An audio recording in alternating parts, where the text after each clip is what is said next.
नमस्कार प्यारे बच्चों, आज की इस मैथ्स की ऑनलाइन कक्षा में आप लोगों का बहुत बहुत स्वागत है। उम्मीद करते हैं पिछले लेक्चर में हमने आपके क्वेश्चन नंबर 14 तक डिस्कस कर लिए थे, तो आपने वो सारे क्वेश्चन अच्छे से कर लिए होंगे। आज हम क्वेश्चन नंबर 15 से स्टार्ट करने वाले हैं। चलिए आज की लेक्चर की शुरुआत करते हैं बहुत बेहतरीन क्वेश्चन के साथ। क्वेश्चन नंबर 15 देखिए आपसे क्या कहता है। निर्माण कार्य से संबंधित किसी ठेके में एक निश्चित तिथि के बाद कार्य को विलंब से पूरा करने के लिए जुर्माना लगाने का प्रावधान इस प्रकार से है। कहने का मतलब क्या है, हमने किसी को ना एक काम दिया ठेके पे। मान लो मुझे अपना घर बनवाना है और मैंने इसको ठेके पे काम दे दिया किसी ठेकेदार को। मैंने इसको ये बोला भी जे तू मेरा काम पूरा करके सही समय पे दे देगा तो मैं तेरी पेमेंट दे दूंगा, और अगर तू उस काम को लेट करेगा तो मैं तेरे ऊपर जुर्माना लगाऊंगा। वो जुर्माना किस तरीके से है, अगर वो अपना काम एक दिन लेट करता है तो उसको 200 रुपए जुर्माना देना पड़ता है। 2 दिन लेट करेगा तो 250 रुपए जुर्माना देना पड़ेगा। 3 दिन लेट करेगा तो 300 रुपए जुर्माना देना पड़ेगा। कहने का मतलब हर अगले दिन पिछले वाले दिन से 50 रुपए ज्यादा जुर्माना देना पड़ता है। ठीक है, फिर आपसे क्या कहता है, उस ठेकेदार को जुर्माने के रूप में कितनी राशि अदा करनी पड़ेगी अगर उसने अपने काम को 30 दिन लेट कर दिया। ठीक है, कहने का मतलब है 1 दिन 2 दिन 3 दिन नहीं, उस बंदे ने 30 दिन काम को लेट कर दिया। कभी कहते हैं मेरे पास मजदूर नहीं है, कभी कहते हैं मजदूरों का मन नहीं है। भाई तेरी गलती है, अगर तू लेट करेगा जुर्माना तो तुझे देना ही पड़ेगा। ठीक है ना। तो चलिए क्वेश्चन को देखते हैं, क्वेश्चन कैसे करना है। पहले आप क्या लिखोगे, एक दिन विलंब होने पर लगा शुल्क। एक दिन विलंब होने पर लगा शुल्क। ठीक है भाई, लगा जुर्माना, शुल्क छोड़ो, लगा जुर्माना कितना, 200 रुपए। कहने का मतलब अगर एक दिन लेट हो गया तो 200 रुपए का जुर्माना देना पड़ेगा। फिर 2 दिन विलंब होने पर लगा जुर्माना, वो कितना है, वो हमारे पास है 250 रुपए। फिर आपसे क्या कहता है, 3 दिन विलंब होने पर लगा जुर्माना, वो कितना है, 300 रुपए। मतलब इस तरीके से चलता जाता है। तो आप क्या लिखोगे, आप लिखोगे दी गई परिस्थिति से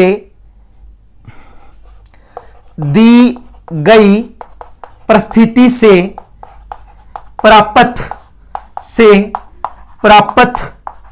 संख्याओं की सूची।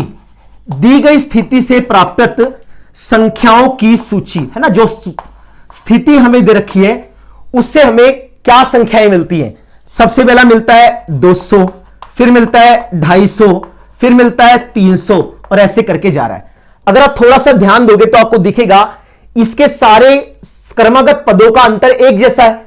दूसरे में से पहले को घटाएंगे 50 आएगा, तीसरे में से दूसरे को घटाएंगे तो भी 50 आएगा। ठीक है ना। तो कहने का मतलब ए का जो मान है वो 200 है, डी का जो मान है वो 250 माइनस का 200 है, तो कितना आएगा, 50। अब उसने कहा कि काम को 30 दिन लेट कर दिया, इसका मतलब n का मान कितना है, 30। हमें यह बताना है 30 दिन के बाद उसको टोटल मिला के कितना जुर्माना देना पड़ेगा। इसका मतलब हम लोगों को क्या निकालना है, SN निकालना है। SN का मतलब क्या है कि 30 दिन के बाद उसको टोटल मिला के कितना जो है वो शुल्क देना पड़ेगा जिससे उसने अपना काम जो है वो लेट किया है। ठीक है, तो SN का सूत्र सबको मालूम है, n/2 2a प्लस का n-1 इंटू में क्या आएगा, d। ऐसा ही होता है ना। SN किसके बराबर होता है, n/2 2a प्लस का n-1 इंटू में d। अब यहां वैल्यू लगा दो, n की जहां पे 30 लगाएंगे तो हमारे पास आएगा 30/2। इसको लिखूंगा 2 गुना a जो है उस a का मान 200 है, इसको मैंने लिखा 30 माइनस 1, और जो d हमारे पास है उस d का मान कितना है, 50 है। ठीक है, इसको कैंसिल करो। जब 2 को 30 से कैंसिल करेंगे तो हमारे पास 15 आ जाएगा। 2 की गुना 200 से करेंगे तो 400 आ जाएगा। 30 में से 1 जाएगा, 29 आएगा। 29 की गुना 50 के साथ करेंगे। ठीक है, तो हमारे पास आएगा 15। इसको हम लिखेंगे 400। जब इसको जोड़ेंगे 9 पंजे 45, 4 5 दूनी 10 और 4 कितना आएगा, 14। तो इसको जोड़ो आपस में। जब आप 1450 में 400 को जोड़ोगे तो 1850। इसकी गुना करो, 15 0 0, 15 पंजे 75, 7 15 8 120 और 7 127, 12 15 कम 15, 15 और 12 27। तो टोटल मिला के 27,000 750 रुपए उसको जुर्माने के रूप में देने पड़ेंगे, क्योंकि उसने अपना काम 30 दिन लेट किया है। ठीक है, सिंपल सवाल था। एक दिन लेट किया 200 रुपए, अगले दिन लेट करेगा 250, उससे अगले दिन 300, उससे अगले दिन 350, हर अगले दिन पिछले वाले से 50 रुपए बढ़ जाएंगे। समझ गए? उसके बाद हमने देखा यह समांतर श्रेणी है, समांतर श्रेणी का पहला पद 200 है, सार्वंतर 50 के बराबर है। S 30 का मान निकाला, क्योंकि हमें यह बताना था 30 दिन के बाद उसको कितना जुर्माना देना पड़ेगा। तो टोटल मिला के 27,750 रुपए का जुर्माना देना पड़ेगा। ठीक है जी, तो उम्मीद करते हैं वाला क्वेश्चन आपको अच्छे से समझ में आ गया होगा। नेक्स्ट क्वेश्चन पे चलते हैं। तो चलिए जी, इसके बाद हम लोग क्वेश्चन नंबर 16 को पढ़ते हैं। क्वेश्चन नंबर 16 को समझने की कोशिश करते हैं। क्या कहते हैं, बहुत प्यारा सा सवाल है। किसी स्कूल के विद्यार्थियों को उनके समग्र शैक्षिक प्रदर्शन के लिए, कहने का मतलब उन्होंने अपनी एकेडमिक्स के अंदर बहुत अच्छा परफॉर्मेंस किया, किसी के 96% नंबर है, किसी के 97% नंबर है, किसी ने कोई पेपर क्लियर किया, तो उनकी इस अचीवमेंट के ऊपर स्कूल ने उनको 7 नगद पुरस्कार दिए, जिसकी राशि 700 रुपए है। स्कूल ने बोला भी ये 700 रुपए है और हम लोग 7 लोगों में बांटेंगे। अब खासियत क्या है, यदि प्रत्येक पुरस्कार अपने से ठीक पहले पुरस्कार से रुपए 20 कम है, तो प्रत्येक पुरस्कार का मान ज्ञात कीजिए। कहने का मतलब जो हर एक पुरस्कार है वो अपने अगले वाले से 20 कम है। अरे भी ठीक है, अगले वाला पिछले वाले से 20 क्या है, कम है, यही मतलब हुआ। चलिए, आप सबसे पहले लिखोगे कुल राशि, टोटल मिलाके हम लोगों को 700 रुपए लोगों में बांटने हैं। कितने लोगों में बांटे? 7 लोगों में। अरे भी ठीक है, फिर हमने मान लिया, माना पहले बच्चे को मिली राशि, माना पहले बच्चे को मिली राशि। ठीक है, जो पहला बच्चा है उस पहले बच्चे को A रुपए मिले। कितने रुपए मिले? A रुपए। ठीक है, अब उसने क्या कहा, यदि प्रत्येक पुरस्कार अपने से ठीक पहले पुरस्कार से 20 रुपए कम है। कहने का मतलब अगर पहले वाले को A मिला तो अगले वाले को 20 रुपए कम मिलेंगे, तो कितना हो जाएगा? A माइनस 20 हो जाएगा। आगे चलते हैं, इससे अगले वाले को फिर से 20 रुपए कम हो गए तो A माइनस 40 हो जाएगा, इससे अगले वाले को A माइनस 60 हो जाएगा, इससे अगले वाले को A माइनस 80 हो जाएगा, इससे अगले वाले को A माइनस 100 हो जाएगा, और इससे अगले वाले को A माइनस का 120 रुपए हो जाएगा। ठीक है ना, पहले बंदे को A रुपए मिले, अगले वाले को 20 कम मिले, तो इसमें से 20 घटा दो तो A माइनस 20 हो गया। अगले वाले को फिर से 20 रुपए कम मिले, तो इसमें से 20 रुपए फिर घटा दो, इसमें से 20 रुपए घटाए, तो ऐसे करते करते हम लोगों ने 7 लोगों में प्राइज बांट दिए। ठीक है ना, अब खासियत क्या है कि 7 लोगों को जो प्राइज दिए गए उनकी कीमत कितनी है? 700 रुपए। अगर आप इसको ध्यान से देखो तो आपको यह समांतर श्रेणी नजर आएगी, जिसका पहला पद A के बराबर है और D का मान है A माइनस 20 और माइनस का A।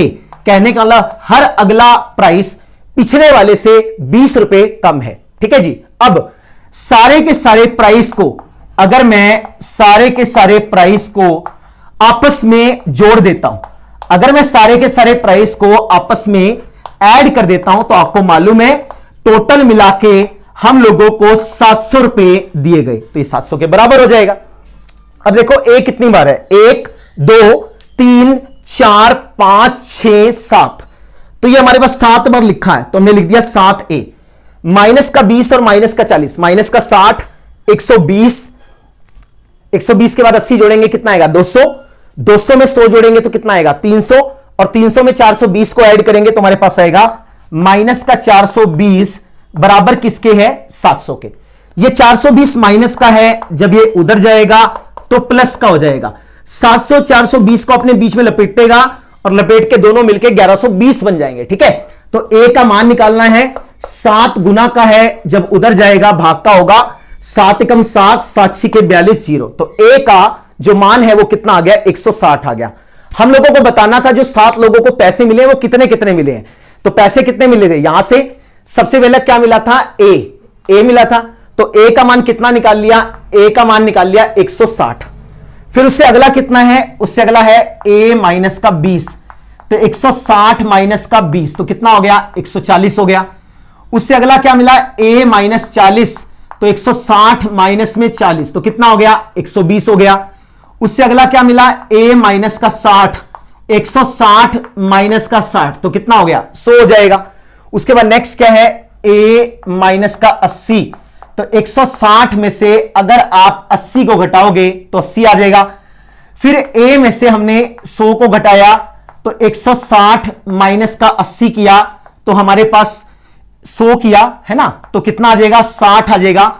फिर a माइनस 120 करेंगे तो 160 माइनस का 120 करेंगे तो हमारे पास कितना आ जाएगा 40 रुपए आ जाएगा। तो इस हिसाब से आप देख सकते हो, सबसे पहला प्राइस 160 रुपए, उससे अगले वाला 140 रुपए, उससे अगले वाला 120 रुपए, उससे अगले वाला 100 रुपए है ना, उससे अगले वाला 80 रुपए, फिर 60 रुपए और फिर कितना मिला 40 रुपए। आप खुद देख सकते हो 160 में 140 को जोड़ोगे 300, 300 में 120 को जोड़ेंगे 420, 420 में 100 को जोड़ेंगे 520, 520 में 80 को जोड़ेंगे 600, 600 में 60 को जोड़ेंगे 660 और 40 को जोड़ेंगे 700। तो 700 रुपए का प्राइस 7 लोगों में बांटा है, 1 2 3 4 5 6 7। हर अगला प्राइस पिछले वाले से 20 रुपए कम है। अगर 160 है तो अगले वाला 140 है, ये 140 है तो अगले वाला 120 है। तो यही हमें करना था, 700 रुपए का प्राइस 7 लोगों में बांटना था। अगले वाला प्राइस पिछले वाले प्राइस से 20 रुपए कम होना चाहिए। ठीक है जी, तो बड़ा सिंपल सा और आसान सा क्वेश्चन था। तो उम्मीद करते हैं ये वाला क्वेश्चन आपको अच्छे से समझ में आ गया होगा। नेक्स्ट क्वेश्चन पे चलते हैं। इसके बाद हम लोग क्वेश्चन नंबर 17 को पढ़ते हैं। क्वेश्चन नंबर 17 आप लोगों से क्या कहता है? एक स्कूल के विद्यार्थियों ने वायु प्रदूषण कम करने के लिए स्कूल के अंदर और बाहर पेड़ लगाने के बारे में सोचा। बहुत ही उत्तम विचार है। वायु प्रदूषण बढ़ रहा है, 5 जुलाई आने वाला है, तो भाई सोचते हैं कि पेड़ लगाते हैं स्कूल के बीच में और स्कूल के बाहर।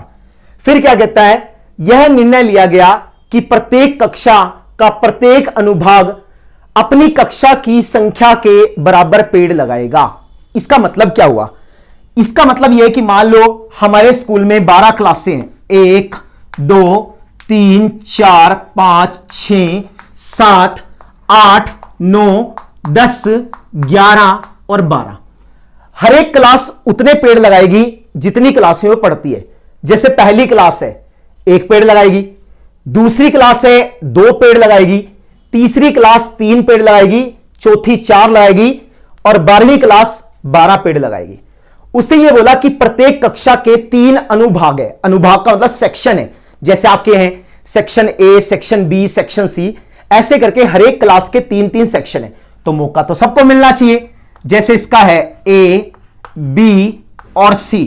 इसका मतलब एक सेक्शन ने 1 पेड़ लगाया, अगले वाले सेक्शन ने 1 पेड़ लगाया, उससे अगले वाले सेक्शन ने 1 पेड़ लगाया। इसका मतलब पहली कक्षा ने कितने पेड़ लगाए? 3। दूसरी कक्षा के मान लो जैसे फिर से 3 सेक्शन है ए, बी, सी, तो ये बताओ दूसरी कक्षा ने कितने पेड़ लगाए? 2 ये लगाएंगे, 2 ये लगाएंगे, 2 ये लगाएंगे, तो टोटल मिला के दूसरी कक्षा ने 6 पेड़ लगाए। ऐसे 12वीं में चलते हैं। अगर 12वीं में देखेंगे तो फिर से हमारे पास 3 सेक्शन है। ये वाली क्लास 12 पेड़ लगाएगी, ये वाली क्लास 12 पेड़ लगाएगी, ये वाली क्लास 12 पेड़ लगाएगी, तो टोटल मिला के 36 पेड़ 12वीं क्लास लगाएगी। ठीक है, तो अब उससे ये पूछा, ये बताओ टोटल मिला के कितने पेड़ विद्यार्थियों द्वारा लगाए गए। ठीक है जी, तो शुरू करते हैं। क्या लिखोगे? पहली कक्षा द्वारा लगाए गए पेड़ों की संख्या। पहली कक्षा द्वारा लगाए गए पेड़ों की संख्या, वृक्षों की संख्या। ठीक है, कितने होंगे बोलो भाई? एक क्लास है, 3 सेक्शन है, तो पहली क्लास ने 3 पेड़ लगाए। पहली क्लास ने कितने पेड़ लगाए? पहली क्लास ने 3 पेड़ लगाए। इसको मैं मिटा देता हूं, आपको समझ में तो आ ही गया। ठीक है, उसके बाद आप क्या लिखोगे? दूसरी कक्षा द्वारा लगाए गए पेड़ों की संख्या, वो कितनी हो गई भाई? दूसरी क्लास से लगाने 2 पेड़ हैं, 3 सेक्शन है, गुना करेंगे तो 6 आ जाएगा। ठीक है, फिर आप लिखोगे तीसरी कक्षा द्वारा लगाए गए पेड़ों की संख्या, तो क्या होगी वो? तीसरी क्लास में 3 सेक्शन है तो 9 पेड़ लगाएंगे। इस तरीके से चलते चलते 12वीं क्लास द्वारा, है ना, 12वीं कक्षा द्वारा लगाए गए पेड़ों की संख्या कितनी हो जाएगी? 12 गुना 3 किसके बराबर आ जाएगा? 36 के बराबर आ जाएगा। ठीक है, तो आप क्या लिखोगे? प्राप्त संख्याओं की सूची, प्राप्त संख्याओं की सूची, है ना, जो सूची हमें प्राप्त हुई है वो कौन सी है? सबसे पहले 3 6 9 12 15 चलते चलते चलते 36 इतने पेड़ लगाए। अब उसने हमसे यह पूछा कि अगर स्कूल में 12 कक्षाएं हैं तो बताओ टोटल पेड़ कितने लगेंगे। अगर आप ध्यान दो, इन दोनों में 3 का गैप है, इन दोनों में 3 का अंतर है, इन दोनों में 3 का अंतर है, तो यह एक समांतर श्रेणी है जिसका पहला पद 3 के बराबर है। डी का मान 9 माइनस 6 करेंगे तो 3 आएगा। टोटल मिला के 12 क्लासें हैं तो एन की वैल्यू कितनी आ गई, 12 आ गई। अब हम लोगों को क्या करना है, हम लोगों को यह बताना है कि 12 क्लासेस ने मिलकर कितने पेड़ लगाए। इसका मतलब मेरे को क्या निकालना है, इसका मतलब मुझे एस एन निकालना है। तो हमें अच्छे से मालूम है एस एन किसके बराबर होता है, एन बाई 2 प्लस का एन माइनस 1 इंटू डी, इसके बराबर होता है। ए का मान भी पता है, एन का भी पता है, डी का भी पता है, तो पुट कर दो। हम लोगों ने एन की जहां पे लगाया 12, तो ये हमारे पास आ गया 12/2। 2 गुना में पहला पद कितना है 3, इसको लिखूंगा 12 माइनस 1, और डी का मान भी कितना है, डी का मान 3 के बराबर है। तो इसको काटो, 2 छिके कितना आ गया 12। हम इसको लिखेंगे 6 जमा में 11 गुना में 3, इसको लिखेंगे 6 जमा में 33, ये हमारे पास आएगा 6 गुना 39, तो 6 में 45, 4 6 18 और 4 कितना आएगा 22।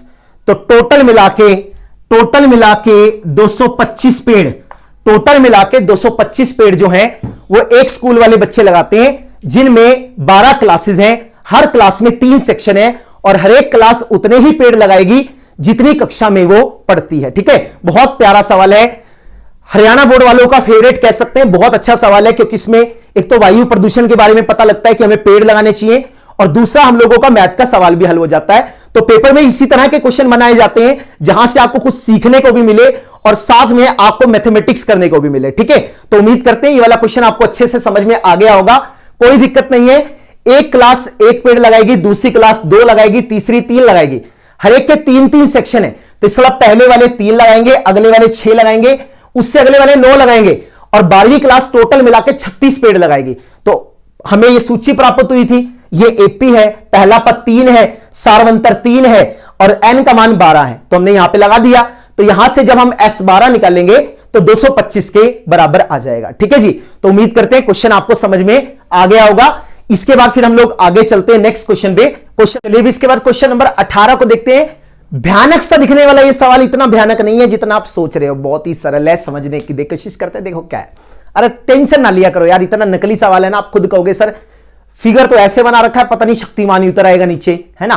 देखो क्या कहता है, केंद्र ए से प्रारंभ करते हुए बारी बारी से केंद्रों ए और बी को लेते हुए त्रिज्याओं 0.5, 1, 1.5, 2 सेंटीमीटर वाले उत्तरोत्तर अर्धवृत्तों को खींचकर एक सर्पिल बनाया गया है। सर्पिल का मतलब स्पाइरल बनाया गया है। ठीक है, जैसे देखो हमने 0.5 सेंटीमीटर प्रकार खोली, ए के ऊपर रखी और ऐसे करके एक अर्धवृत्त बना दिया, अर्धवृत्त। तो उसकी जो लंबाई है अर्धवृत्त की वो क्या है, L1, जिसको आप अर्धवृत्त का परिमाप भी कह सकते हो। फिर हमने क्या किया, 1 सेंटीमीटर प्रकार खोल ली, बी के ऊपर रखा, नीचे की तरफ एक, है ना, नीचे की तरफ हमने एक क्या बना दिया, अर्धवृत्त बना दिया। उस अर्धवृत्त का परिमाप कितना है, लंबाई कितनी है, L2।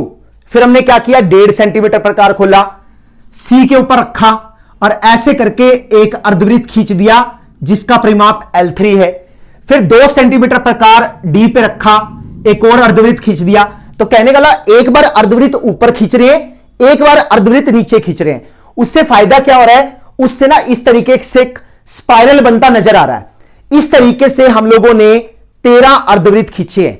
तो 13 अर्धवृत्त खींचने से एक स्पाइरल बन गया। हम लोगों को स्पाइरल की लंबाई ज्ञात करनी है। तो अगर आप ध्यान से देखोगे तो इसमें स्पाइरल कौन सा है, इसमें जो हमारा स्पाइरल है वो ये है जिसको मैं अभी डार्क कर रहा हूं, है ना, ये स्पाइरल है। मेरे को क्या करना है, मेरे को इस स्पाइरल की लंबाई ज्ञात करनी है। अगर आप स्पाइरल को ध्यान से देखो तो इसके बीच में जो ये अर्धवृत्तों के परिमाप है यही तो जुड़ रहे हैं। अब आपने अपनी छोटी क्लासेस में पढ़ा है कि अगर एक वृत्त की त्रिज्या r है और मुझे इस वृत्त की परिमाप निकालना है, परिधि निकालनी है, तो क्या होती है 2πr, क्योंकि अर्धवृत्त है तो आधा हो जाएगा। तो 2πr का आधा कितना होता है, πr होता है। बस उन 13 को ऐड कर दो। ठीक है जी, चलिए शुरू करते हैं। क्या लिखोगे? पहले अर्धवृत्त का परिमाप। ठीक है, पहले अर्धवृत्त का परिमाप, जो पहला अर्धवृत्त है उसका परिमाप क्या होगा, जिसको हम लोग L1 कह रहे हैं, या आप ये भी कह सकते हो इसकी परिधि क्या होगी ना। परिमाप से ज्यादा अच्छा वर्ड यहां पे जो यूज कर सकते हैं वो परिधि है। सही है, तो इसकी परिधि क्या होगी? इसकी परिधि होगी पाई R1, जो पहले वाले अर्धवृत्त की त्रिज्या है। अब पहले वाले अर्धवृत्त की त्रिज्या कितनी है? 0.5 सेंटीमीटर। इसमें लगा दो तो आपके पास आएगा पाई गुना में 0.5, तो ये हमारे पास आएगा 0.5 पाई और साथ में सेंटीमीटर। ठीक है, लिख दो, बढ़िया रहेगा। उसके बाद फिर आप क्या लिखोगे? आप लिखोगे दूसरे अर्धवृत्त की परिधि, जिसको हम L2 का नाम दे रहे हैं ना। L2 जो लंबाई है अर्धवृत्त की, वो किसके बराबर होगी? वो बराबर होगी पाई R2। पाई का मान बाद में खोल देंगे इकट्ठा।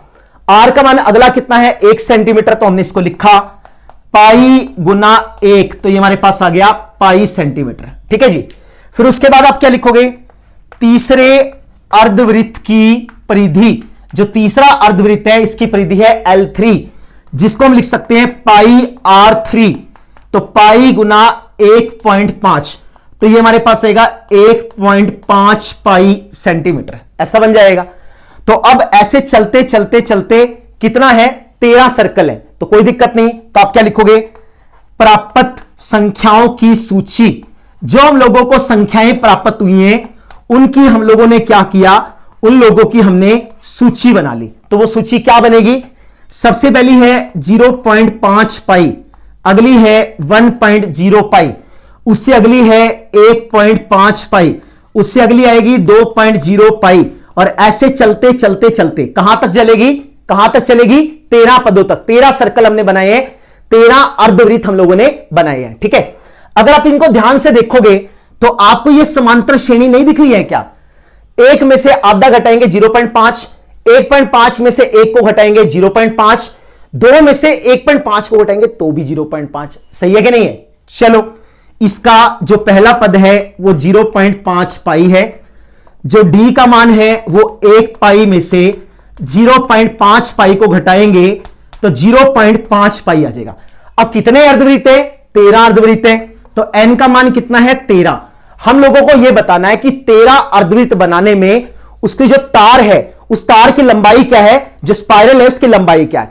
इसका मतलब हम लोगों को क्या निकालना है? हम लोगों को SN का फॉर्मूला लगाना है। क्या होता है? n/2, 2a प्लस का n-1 इंटू में डी। सारे मान आपको पता है। n की जहां पे 13 लगा दो तो क्या लिखोगे? 13/2, 2 गुना में 0.5 पाई जमा में 13-1 और गुणा में 0.5 पाई, क्योंकि आप देख सकते हो जो पहला पद है वो 0.5 पाई के बराबर है और जो सार्वंतर है वो भी 0.5 पाई के बराबर है। ठीक है जी।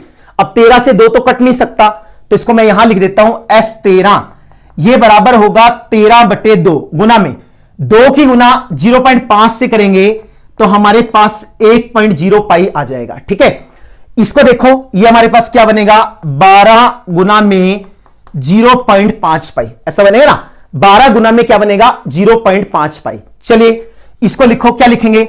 S13 बराबर है 13/2, इसको मैंने लिखा 1 पाई। अब 12 की गुना 0.5 से करना। देखो, अगर हम 12 की गुना 0.5 से करें तो 12 गुना 5/10, तो 5 दूनी 10, इसको कैंसिल करेंगे तो क्या आएगा? 6 आ जाएगा। तो आप यहां वैल्यू लगा दो तो ये आपके पास आएगा 6 पाई, ऐसा बन जाएगा, कोई दिक्कत नहीं है। अब हम इसको लिख सकते हैं ना, इसको यहां लिख देते हैं S13 बराबर है 13/2, 6 पाई में 1 पाई को जोड़ेंगे 7 पाई, तो ये हमारे पास बनेगा 13/2, 7 गुना 22/7, 7 से 7 कट गया, 2 से 22 को काटूंगा 11, 13 की गुना 11 से करेंगे तो हमारे पास उत्तर में क्या आएगा? 143 सेंटीमीटर। तो टोटल मिला के 143 सेंटीमीटर उस स्पाइरल की क्या होगी? लंबाई होगी। मैं दोबारा से समझा रहा हूं। ए के ऊपर प्रकार रखी, 0.5 सेंटीमीटर खोली, एक अर्धवृत्त बना दिया, उसकी लंबाई, उसका परिमाप, उसकी परिधि क्या है? L1 है। तो हमें पता है अर्धवृत्त का परिमाप क्या होता है? पाई आर। तो पाई गुना 0.5, तो 0.5 पाई सेंटीमीटर। फिर बी पे प्रकार रखी, नीचे की तरफ अर्धवृत्त बनाया L2, उसकी लंबाई क्या होगी पाई गुना R2, तो पाई गुना 1 पाई सेंटीमीटर। फिर हमने सी पे प्रकार रखी, ऊपर की तरफ एक अर्धवृत्त बनाया, उसका परिमाप L3 क्या होगा पाई मल्टीप्लाई बाय R3, R3 का मान कितना है 1.5 पाई, तो ये बन गया 1.5 पाई सेंटीमीटर। इस तरीके से चलता रहेगा। तो जो हमें संख्याएं प्राप्त हुई इनकी हमने सूची बना ली। सबसे पहले 0.5 पाई, 1 पाई, 1.5 पाई, 2 पाई, ऐसे चलता जाएगा। तो आप देखिए ये क्या है, एक समांतर श्रेणी है, इसका पहला पद 0.5 पाई है, सार्वंतर 0.5 पाई है, n का मतलब 13 है। फिर हमने यहां पे S13 का मान निकाला, S13 का मान हमारे पास 143 सेंटीमीटर के बराबर आ गया। ठीक है जी, बहुत ही सरल और बहुत ही आसान सवाल था।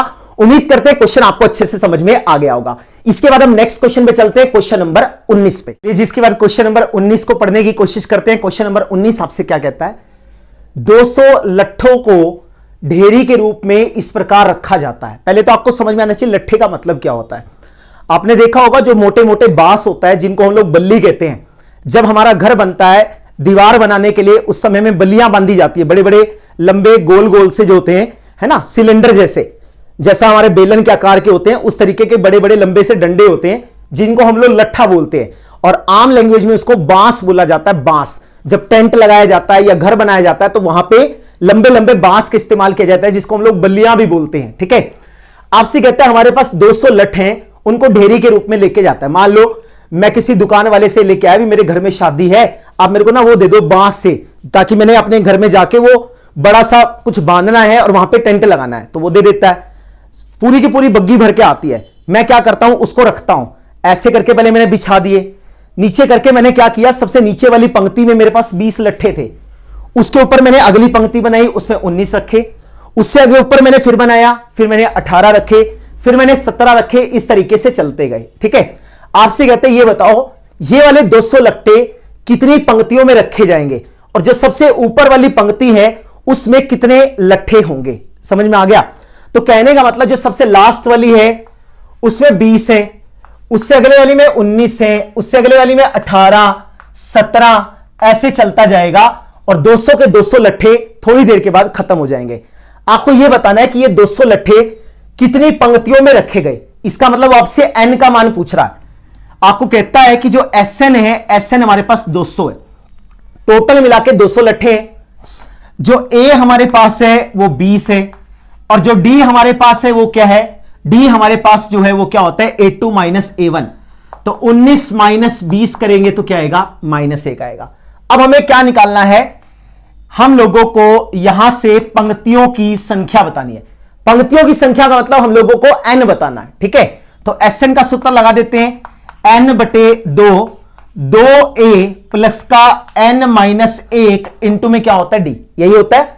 Sn का मान कितना है 200, n का मान पता नहीं, a का मान कितना है 20 है, इस वाले n का मान पता नहीं, और जो d हमारे पास है उसका मान किसके बराबर है, -1 के बराबर है। गुना करो इसकी गुना इससे करेंगे तो 200 गुना में 2, यह आएगा n, इसकी गुना करेंगे तो यह आएगा 40, इसकी गुना इससे करेंगे माइनस का n, और माइनस माइनस प्लस हो जाएगा, तो ये हमारे पास बनेगा 400 बराबर, इसको लिखूंगा तो क्या बनेगा n, 40 में 1 को जोड़ेंगे 41 आएगा, और माइनस का n आ जाएगा। ठीक है, इसको लिख सकते हैं 400, इसकी गुना बीच में करेंगे 41n, इसको इधर लिखेंगे माइनस का n²। ठीक है, अब इसके राइट हैंड साइड उठा के लेफ्ट हैंड साइड में ले आओ।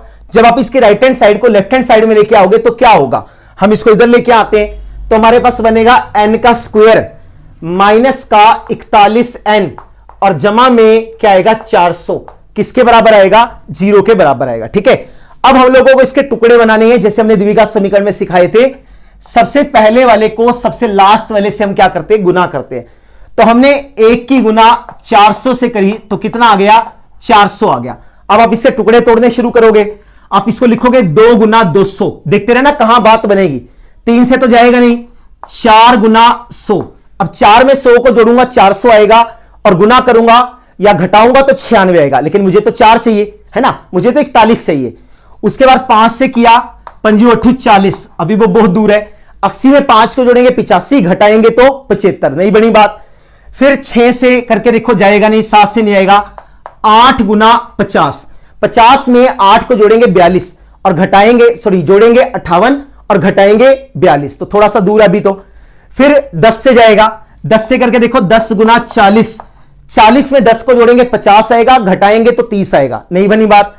फिर हमने किससे किया, 12 से, 12 से जाएगा नहीं, 13 से भी नहीं जाएगा, 14 से भी नहीं जाएगा, 15 से, 15 एकम 15 है ना, 15 दूनी 30 आ जाएगा, और उसके बाद 15 दूनी 30 और 15 दूनी 30 आएगा, उसके बाद छिके थे 15 से तो नहीं जाएगा ये, 16 से देखो, 16 दूनी 32 और 16 पंजे 80, तो 16 और 25 बन जाएंगे, क्योंकि 16 में 25 को जोड़ूंगा तो 41 आएगा और गुना करूंगा तो 400 आएगा। तो इसके टुकड़े बनाते थे, n का स्क्वायर माइनस का 25n माइनस का 16n जमा में 400 बराबर 0। आप चाहो तो आप इसको द्विघात वाले सूत्र से भी कर सकते हो, d बराबर बी स्क्वायर माइनस 4ac और n का मान निकलेगा माइनस का b प्लस माइनस वर्गमूल d बटे 2a, कोई दिक्कत नहीं है।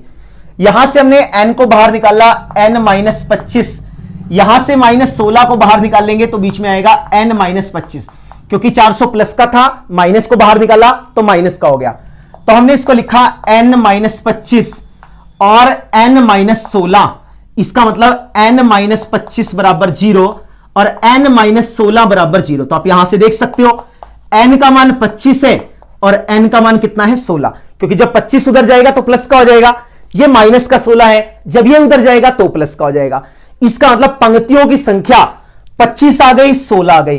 अब दो दो थोड़ी हो सकती है, या तो 25 होगी या तो 16 होगी।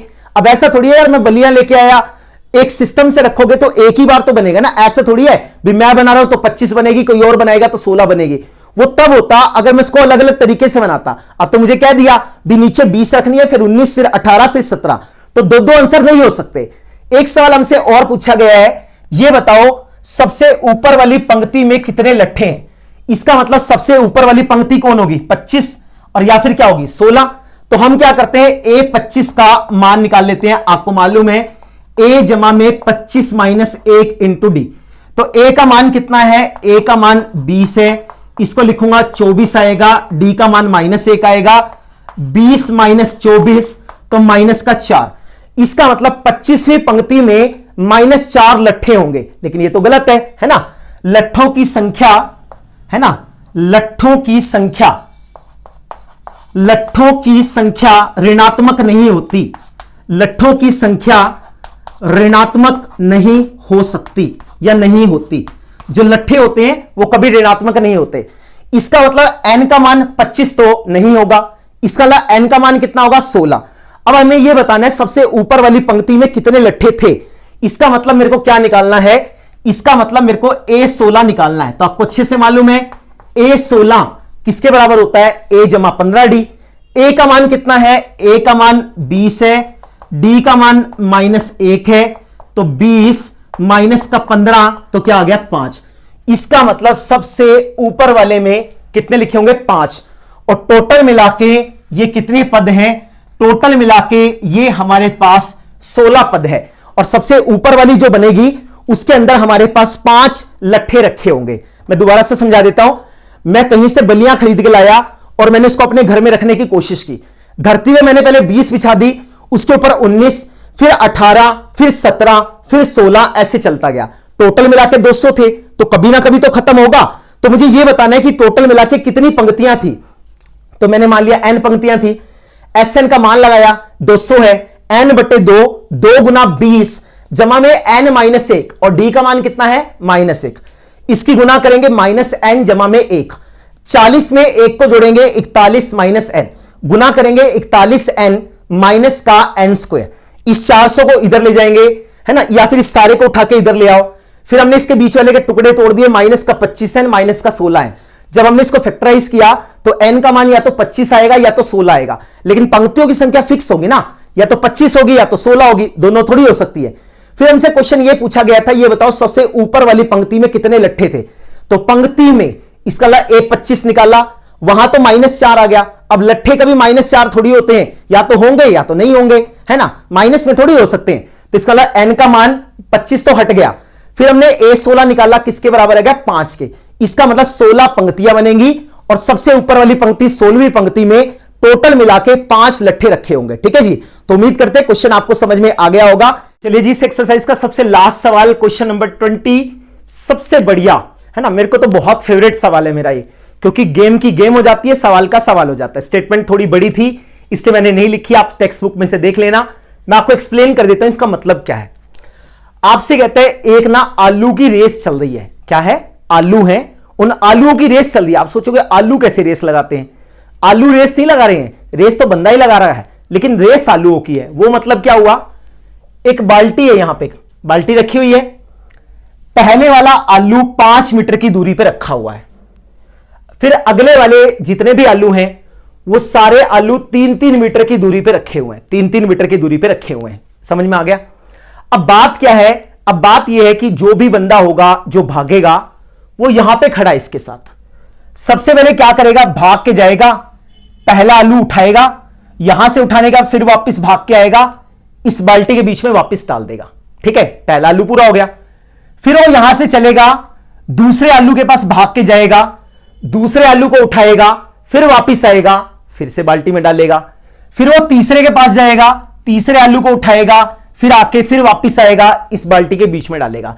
इस तरीके से टोटल मिला के हमारे पास 10 आलू हैं, तो एक एक करके वो हर एक आलू को उठाएगा, अपनी जगह पे वापस आएगा, बाल्टी में डालेगा, फिर वापस भागेगा, आलू को उठाएगा, फिर बाल्टी के पास आएगा, बाल्टी के बीच में आलू को डालेगा, और इस तरीके से चलता रहता है। वो कहता है एक बंदा इस तरीके से रेस लगा रहा है। तो आप ये बताओ 10 आलू को उठाने के लिए उसको कुल मिला के कितनी दूरी तय करनी पड़ेगी? ठीक है, तो आप मुझे ये बताओ, जब उसने पहला आलू उठाया तो उसके लिए कितनी दूरी तय करनी पड़ी? यहां से यहां गया 5 मीटर, फिर वापस आया, इसके बीच में डाला, तो इसका मतलब पहला आलू वाली रेस पूरी करने में उसको 10 मीटर की दूरी तय करनी पड़ी। दूसरे में 5 ये 3 ये, तो 8 मीटर आया, 8 मीटर गया, तो 16 मीटर की दूरी तय करनी पड़ी। तो इस तरीके से चलता रहेगा। ठीक है, तो आप क्या लिखेंगे, पहला आलू उठाने में, पहला आलू उठाकर, पहला आलू उठाकर बाल्टी में, पहला आलू उठाकर बाल्टी में डालने पर तय की गई दूरी, तय की गई दूरी, कितनी दूरी तय करेगा? 5 मीटर आने का, 5 मीटर जाने का, तो टोटल मिला के 10 मीटर की दूरी तय करी। ठीक है, बंदा यहां खड़ा था, फटाफट से भागा, पहले आलू को उठाया, फिर वापस आया, फिर इसके बीच में डाला। फिर आप क्या लिखोगे, दूसरे आलू को उठाकर बाल्टी में डालने पर तय की गई दूरी, कितनी दूरी तय करेगा? 5 पहले आलू की थी, 3 मीटर और आगे जाना है, 8 मीटर आने का, 8 मीटर जाने का। यही मतलब है ना, भी पहला आलू 5 पे रखा था, यहां से अब यहां आएगा, तो 8 मीटर आने का, 8 मीटर जाने का। तो हमने इसको लिख दिया 2 गुना में 8, तो किसके बराबर आ गया? 16 मीटर के। ठीक है जी, फिर आप क्या लिखोगे, तीसरा आलू उठाने में, बाल्टी में डालने पर तय की गई दूरी, कितनी दूरी तय करेगा? कितनी दूरी तय करेगा? 2 गुना 5 जमा 3 जमा 3। अरे भाई ठीक है, 11 मीटर आएगा, 11 मीटर जाएगा, तो 2 गुना में 11, तो ये होगा 22 मीटर। तो इस तरीके से चलता जाएगा। ठीक है, तो आप क्या लिखोगे, प्राप्त संख्याओं की सूची, प्राप्त संख्याओं की सूची, जो संख्याएं हमें मिली वो संख्याएं कौन सी है? सबसे पहली 10 है, फिर 16 है, फिर 22 है, ऐसे चलता जाएगा। सही है, कितने आलू पड़े हुए हैं? 10 आलू पड़े हुए हैं। दूरी तय करनी है, टोटल दूरी। तो आप देखेंगे ये आपको एक समांतर श्रेणी नजर आएगी, क्योंकि सारी संख्याओं में अंतर एक जैसा 6 है। ठीक है, तो a का मान 10 है, d का मान 16 माइनस 10 करेंगे 6 आ जाएगा, और n का मान कितना है? n का मान 10 है। हमें क्या निकालना है? कुल कितनी दूरी तय करी। इसका मतलब SN निकालना है, n बटे 2, 2a जमा में n माइनस 1 इंटू में क्या आएगा? d आएगा। तो n की जहां पे 10 लगाया तो हमारे पास आएगा 10 बटे 2, 2 गुना 10 जमा में 10 माइनस 1 और गुना में d। तो d का मान कितना है? d का मान हमारे पास 6 के बराबर है। ठीक है, d का मान 6, इसको काटो जब आप इसको काटोगे तो 10 को 2 से काटेंगे तो 5 आएगा, 2 की गुना 10 से करेंगे 20 आएगा, 9 की गुना 6 से करेंगे तो क्या आएगा 54 आएगा। तो ये हमारे पास आएगा 5 गुना में 74, इसकी गुना करेंगे 5 चौका 20, 2 आगे जाएगा 370 मीटर। तो 370 मीटर जो है वो हमारा उत्तर आ जाएगा। ठीक है, बड़ा प्यारा सा सवाल है। हालांकि पेपर में आने की उम्मीद कम रहती है क्योंकि इतना कुछ लिखना पड़ता है, लेकिन आ जाएंगे तो कोई बड़ी बात भी नहीं है। ठीक है, आ सकता है, कोई बड़ी बात नहीं है। आप यहां पे खड़े हो, पहले आलू के पास गए, आलू उठाया, वापिस आए, डाल दिया 10 मीटर, फिर 8 मीटर आगे, 8 मीटर पीछे 16 मीटर, ऐसे 22 मीटर, ऐसे चलता जाएगा। ठीक है जी, तो उम्मीद करते हैं वाला क्वेश्चन आपको समझ में आ गया होगा। इसके साथ हमारी एक्सरसाइज नंबर 5.3 खत्म हुई। बिल्कुल आसान, बिल्कुल सरल एक्सरसाइज है, आपके बहुत काम आएगी अगर आप इसको सीखेंगे। सेम चैप्टर आपको 11th में भी देखने को मिलेगा। ठीक है जी, आज की इस वीडियो में इतना ही। उम्मीद करते हैं जितना समझाया गया वो सारा आपको अच्छे से समझ में आया होगा। वीडियो अच्छी लगी है तो लाइक करना बिल्कुल मत भूलिए। चैनल को सब्सक्राइब नहीं किया तो अभी के अभी जाके रेड कलर के बटन को प्रेस कीजिए, चैनल को सब्सक्राइब कीजिए। इसी प्रकार हमारे साथ जुड़े रहिए। नेक्स्ट वीडियो में बहुत ही धमाकेदार एक्सरसाइज नंबर 5.4, जिसको हम ऐच्छिक एक्सरसाइज कहते हैं। लोग कहते हैं बहुत मुश्किल है, आप हमारे साथ जुड़िए, करिए, आप खुद कहेंगे सर बहुत ही नकली एक्सरसाइज है। ठीक है जी, so thanks all of you for watching my videos. Next video में मिलेंगे, तब तक के लिए बेस्ट ऑफ लक।